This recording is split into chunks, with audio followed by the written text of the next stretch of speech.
안녕하십니까. 경찰청장 민감용입니다. 성착취 사건인 N번방 사건의 근본적 해결을 위한 국제 공조수사를 청원합니다 라는 내용의 국민청원에 대하여 답변 드리겠습니다. 청원님께서 말씀하셨듯이 경찰은 사이버 성폭력의 심각성과 위험성을 깊이 인식하고 지금까지 적극적인 단속 수사 활동을 펼쳐오고 있습니다. 2019년부터는 텔레그램을 이용한 사이버 성폭력에 엄정 대응하여 텔레그램 방 운영자와 공범 17명, 아동 성착취물 유통 소지 사범 50명 등 총 67명을 검거하였습니다. 그러나 이와 같은 단속과 조치에도 불구하고 사이버 성폭력 범죄 행위가 여전히 지속되고 있음을 잘 알고 있습니다. 이에 따라 지난 2월 10일부터 상반기 동안 텔레그램을 포함한 SNS, 다크웹, 음란사이트, 웹핫 등 사이버 성폭력 주요 유통망에 대해 집중 단속을 전개하고 있습니다. 경찰은 경찰청 및 전국 지방경찰청에 설치된 사이버 성폭력 전담수사팀 전문수사관과 일선 사이버 수사 요원을 총동원하여 텔레그램 등 사이버 성착취 문제가 근본적으로 해결될 때까지 수사 역량을 집중해 나갈 계획입니다. 다방면의 국제 공조를 추진하고 있습니다. 인터폴 및 미국 연방수사국, 국토안보수사국 등 외국 법집행기관과의 협력이나 외교 경로를 통한 국제 형사사법 공조뿐만 아니라 해외 민간기관 단체와의 협력도 강화해 나가겠습니다. 텔레그램 등 온라인을 이용한 성착취물 유포가 돈벌이로 악용될 수 없도록 하겠습니다. 가상통화, 온라인 문화상품권 등 최신 결제수단을 악용한 첨단 범죄라도 끝까지 추적하여 범죄자를 검거하고 찾아난 범죄 수익은 기소 전 몰수 보전 신청하고 국세청에 통보하여 과세 자료로 활용토록 하는 등 범죄 의지를 원천적으로 차단하겠습니다. 신종 성범죄의 경우 일선 경찰이 잘 알지 못해 자칫 2차 피해가 발생할 수 있다는 점을 더욱 주의하겠습니다. 현장 수사관들을 대상으로 2차 피해 예방 교육을 강화하고 이와 같은 내용을 담은 매뉴얼을 개정 배포하는 등 수사관 인식 개선 교육을 지속적으로 실시하겠습니다. 이번 국민청원을 통해 사이버 성폭력 문제에 경종을 울려주신 것에 대하여 경찰청장으로서 무거운 책임감을 느낍니다. 디지털 성범죄는 사진, 영상물 등의 지속 확산, 트라우마 등으로 피해자에게 매우 깊은 고통을 남깁니다. 성착취물 공유, 유포 행위는 사람의 영혼을 파괴하는 심각한 범죄 행위로 호기심 중독이나 유희의 대상이 될 수 없다는 사실을 국민 모두가 깊이 인식해야 할 때입니다.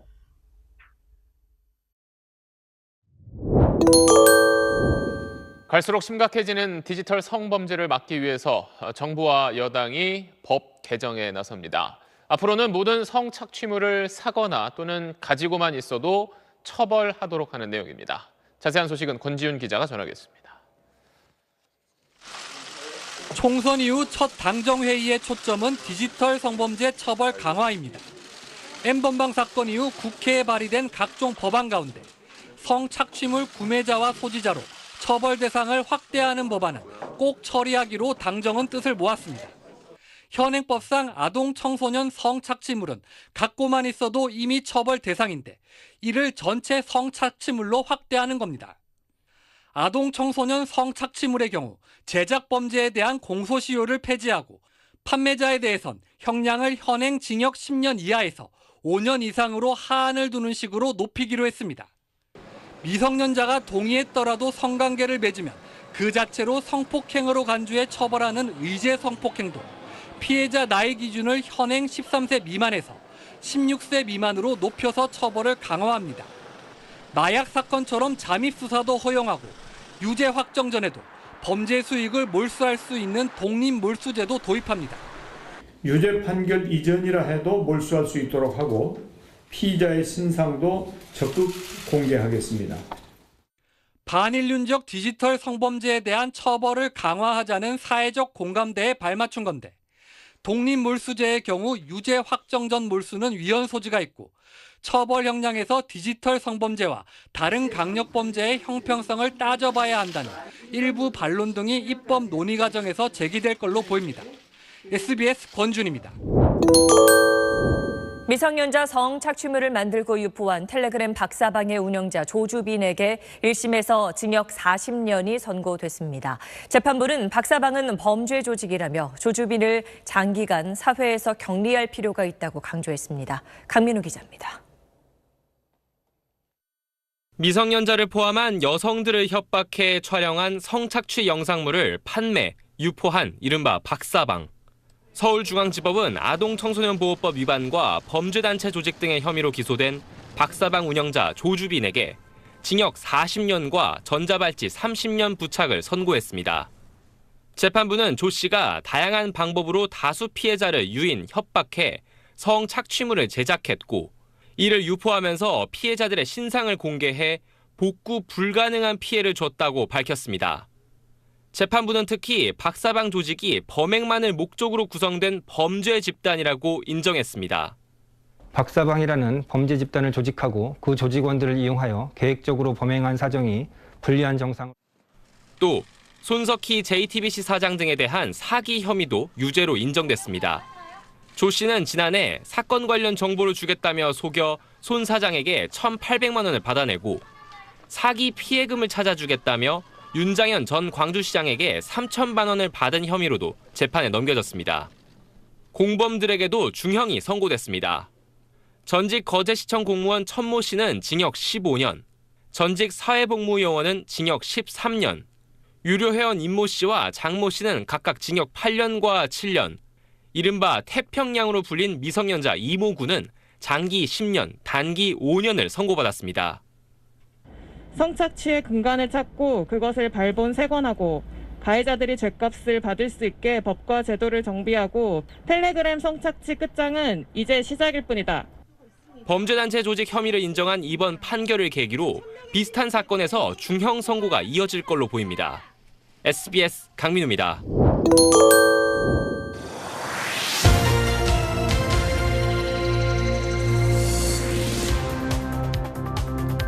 텔레그램에서 거래되던 성착취물과 불법 음란물이 장소만 옮겨서 다른 곳에서 계속 유통되고 있습니다. 경찰이 그동안 텔레그램 대화방을 집중 단속하자 다른 해외 메신저를 통해서 조직적으로 거래가 이루어지고 있는 겁니다. 먼저 그 실태를 하정현 기자가 취재했습니다. 온라인 메신저 디스코드의 한 음란물 유통 채널입니다. 초대를 받아야 입장이 가능한데 참여자만 4,000명이 훌쩍 넘습니다.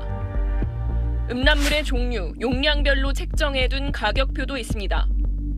최근엔 설에 받은 용돈으로 구매하라는 설 할인 이벤트까지 진행했습니다.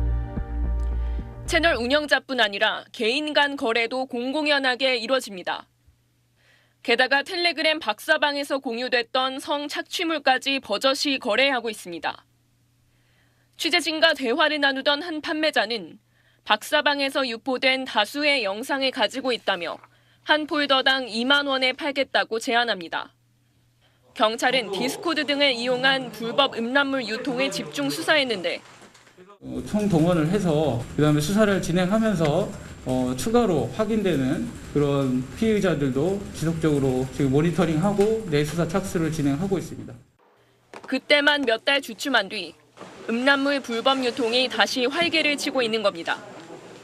방송통신심의위원회까지 나서 지난 한 해 200여 개 채널을 단속했지만 판매자들은 방 폭파와 방 개설을 반복하며 거래를 이어가고 있습니다. 디스코드가 해외 정보지 않습니까? 국제 공조가 좀 지속적으로 강화를 돼야 되는 상황이고요. 채널이 없어진 다음에 채널이 만약에 다시 발생을 할 경우에도 그 애로사항이 있어요. 관련 수사를 책임져온 경기 북부지방경찰청의 특별 단속 기간까지 지난해 종료되면서 디스코드 속 불법 음란물 유통은 더욱 심각해질 거란 우려가 나오고 있습니다. SBS 하정현입니다. 디지털 성범죄로 징역 42년이 확정된 박사방 조주빈으로 추정되는 옥중 블로그 논란이 또 불거졌습니다. 교정 당국의 내부 문서가 이 블로그에 공개되기도 해서 법무부가 조사에 들어갔습니다. 안희재 기자입니다. 지난달 말 조주빈을 자처한 인물이 쓴 블로그 게시글입니다. 한 인터넷 매체 기자가 취재를 위해 자신에게 보낸 전자편지가 구치소 검열을 거쳐 반송됐다며 내부 문서를 공개하는가 하면 부당한 처울당했다는 다른 수용자의 징벌 의결서까지 첨부했습니다. 자신의 죄를 뉘우친다면서도 N번방 문제를 공론화한 박지원 민주당 공동비상대책위원장을 비난하고 조롱하는 내용도 담았습니다.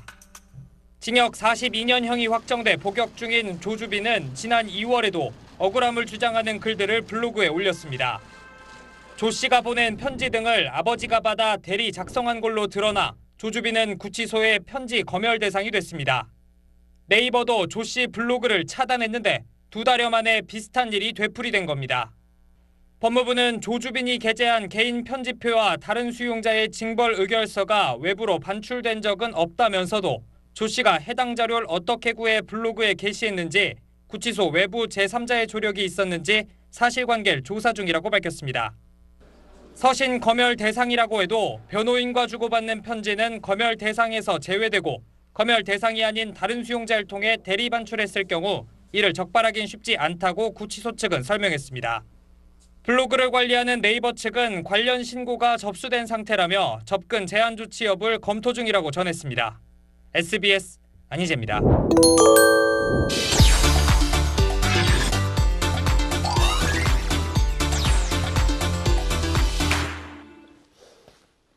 네, 시사평론가 고현준의 뉴스닥 시간입니다. 안녕하세요. 안녕하세요. 네, 오늘 첫 소식부터 전해주시죠. 네, 오늘 첫 소식은 재판 판결 소식인데요. 텔레그램 N번방을 통해서 공유된 아동 청소년 성착취물을 600편 넘게 내려받은 20대 남성이 무죄를 선고받았습니다. 울산지방법원은 아동 청소년의 성보호에 관한 법률 위반 혐의로 재판에 넘겨진 20대 A씨에게 무죄를 선고했습니다.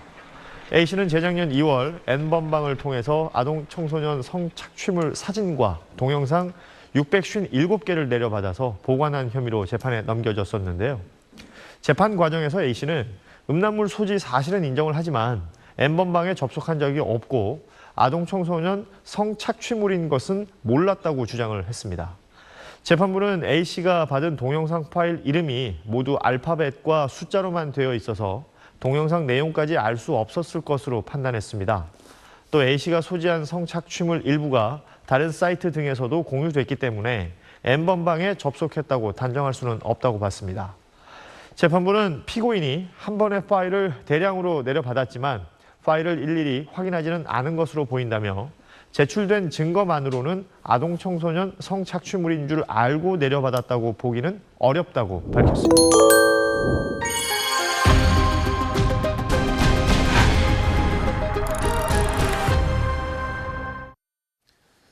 네, 우리 아이들을 폭력과 범죄로부터 지켜주는 방안을 짚어보는 순서. 오늘은 아동 청소년 성착취물 범죄자들이 제대로 처벌받고 있는지 알아보겠습니다. 자, N번방 사건을 계기로 지난해부터 더 무겁게 처벌할 수 있도록 기준이 바뀌었는데 실제는 어떤지 저희가 전국 법원의 1심 판결문을 분석해봤습니다. 신정은 기자, 박세원 기자가 단독 취재한 내용입니다. 카카오톡 오픈 채팅방에서 14살 여학생이라고 자기소개를 올렸더니 만나자던 30대 남성. 익명 메시지로 거듭 신체 사진을 요구했습니다. 계속 가슴 사진 요구하시고 불법적인 거 전혀 모르셨어요? 네, 몰랐습니다. 몰랐다고요? 이러한 불법 행위를 통해 제작하는 아동 청소년 성착취물 범죄. N번방 사건을 계기로 조직적으로 제작, 유포하면 최대 징역 29년 3개월에 처하는 등 지난해 1월부터 양형 기준이 대폭 강화됐습니다. 누군가는 파일 이름이 되고 품번이 되고 범죄자들이 죄값을 받기 시작할 때 피해자 일상 피해의 복구도 시작될 수 있습니다. SBS가 처벌이 강화되고 있는지 확인하기 위해 판결문을 분석했습니다. 음란물과 성착취물을 키워드로 지난해 1심 판결문을 검색해 피고인 734명을 추렸는데 이 가운데 아동 청소년 상대 범죄자는 83.2% 611명이었습니다. N번방 사건이 논란이 됐을 때 관련 검색어로 일부러 찾아 성착취물을 내려받은 피고인도 있었습니다. 11살, 12살, 13살 남자아이들에게 몸 사진을 찍게 강요한 뒤 성착취물을 만들고 강제추행까지 한 남성. 과거 성범죄에 대한 집행유예 기간에 저지른 범행이었습니다. 강화된 양형 기준에 따르면 성착취물 제작은 기본징역이 5년에서 9년형, 다수 피해자가 있으면 7년 이상, 상습적이면 징역 10년 6개월 이상인데 1심 재판부 판단은 징역 3년형이었습니다. 텔레그램 대화방에서 18차례 성착취물을 올린 남성도 청소년 성매수 전력까지 있었지만 징역 1년 6개월, 집행유예 3년을 선고받았습니다. 이 성착취물을 저장, 제작, 유포한 것뿐만 아니라 다른 성범죄를 추가로 저지른 경우도 101건에 달했습니다. 평균 21개월 징역형이 내려졌는데 실제 형을 산 147명을 제외하고 모두 집행유예를 받았습니다. 벌금형은 14.4%로 평균 572만 원, 그리고 양형 기준이 강화되기 전인 재작년과 비교해서도 별 차이가 없었습니다. 이 선고형만 놓고 볼 때 지난해가 재작년보다 징역형 선고 비율은 높았지만 집행유예가 아닌 실형 선고는 오히려 줄었습니다. 여전히 피해자들의 감정이라든지 피해 정도에는 못 미치는 벌금과 집행유예 정도로 이제 가볍게 처벌한다면 또 다른 피해자가 발생할 우려가 있을 수 있다. 성착취물 범죄는 디지털 기기를 통해 이뤄지고 재범 우려도 큽니다. 아동 청소년 교육시설 취업 제한도 필요한데 관련 조치는 어떨까? 1심 선고 가운데 디지털 기기 몰수나 취업 제한 조치가 선고된 건 각각 절반에 못 미쳤습니다. 무려 4,785건의 아동 청소년 성착취물을 직접 사고 복제 저장까지 했는데도 범죄에 사용했던 휴대전화와 외장하드에 대한 몰수 조치도 내려지지 않았습니다. 아동 성착취물 소지는 아이들을 노린 성범죄로 이어질 수 있다고 하면서도 취업을 제한할 특별한 사정은 없다는 판결도 나왔습니다. 재판부는 왜 강화된 양형 기준에도 못 미치는 판결을 내렸을까요? 전체 피고인 중 12%는 성범죄 전력이 없다는 게 양형에 유리하게 반영됐고요. 범행을 인정하고 반성한다는 걸 감형 이유로 든 판결은 90%에 달했습니다. 클릭 한 번에 3,000건을 내려받게 된 것이다. 영상에 피해 아동 얼굴이 안 나왔다고 형이 줄어든 판결도 있었고요. 교통사고로 골절상을 입은 상태다. 재학 중인 대학생이다. 사회 초년생이다. 감형 사유도 다양했습니다. SBS 신정은 박세원입니다. 지난해 N번방 같은 디지털 성범죄 피해자 중에는 미성년자도 있었죠. 사이버 공간을 더 안전하게 만들지 않으면 우리 아이들과 청소년들이 언제든 다시 위험해질 수 있습니다. 2021년의 또 다른 안전 과제, 장훈경 기자가 설명하겠습니다.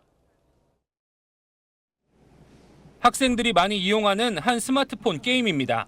채팅창에 성희롱 글이 계속 올라옵니다. 야한 이야기하면서 놀자. 게임 말고 따로 문자를 주고받자는 인원수가 제한된 대화방도 많습니다. 한 여중생은 이런 대화방에서 알게 된 20대 남성과 개인 메신저로 대화하다가 신체 사진을 보내달라, 떡볶이를 사줄 테니 직접 만나자는 성희롱을 당했다고 게임 업체에 신고했습니다. 8살짜리 애들 앞에서 성기 이야기 나오고 막 게임사에 신고를 엄청 많이 했거든요. 전혀 바뀐 점이 없죠. 용돈을 주겠다, 상황극을 하자며 먼저 칭찬하고 길들인 다음 은밀한 신체 사진을 받아내고 협박해 더 심각한 영상을 찍도록 강요하고 그런 영상을 공유, 판매하거나 직접적인 성범죄로 이어지는 사례들이 많다고 전문가들은 경고합니다. PC방에서 성매매에 유인되는 경우가 많았단 말이죠. 오는 아이들이 거의 70%가 여정에 있는 아이들이에요. 30%가 초등생이에요. 재작년 중고생 6,400여 명에게 물었더니 최근 3년간 11% 넘는 청소년이 인터넷에서 사진 요구 등 성적 유인을 당해봤고 이 가운데 24%는 실제 만나자는 제안까지 이어졌던 걸로 나타났습니다. 게다가 이런 청소년 10명 중 6명은 누가 알게 되는 게 싫다는 등 이유로 이런 사실을 주변에 전혀 알리지 않았습니다. 찍은 기록을 배포하는 순간 그것은 이제 자기 게 아니라 모든 사람이 볼 수 있다는 것을 반드시 명심했으면 좋겠습니다. 지난해 11월 개정 아동 청소년 성보호법이 시행돼 자발적으로 성착취에 가담했다 하더라도 처벌하지 않고 아동 청소년은 피해자로 보호받게 됩니다. 아이들의 사이버 안전, 적극적인 신고와 지속적인 교육, 함정 수사 같은 경찰의 적극적인 수사가 함께 뒷받침돼야 한다고 전문가들은 말합니다. SBS 장훈경입니다.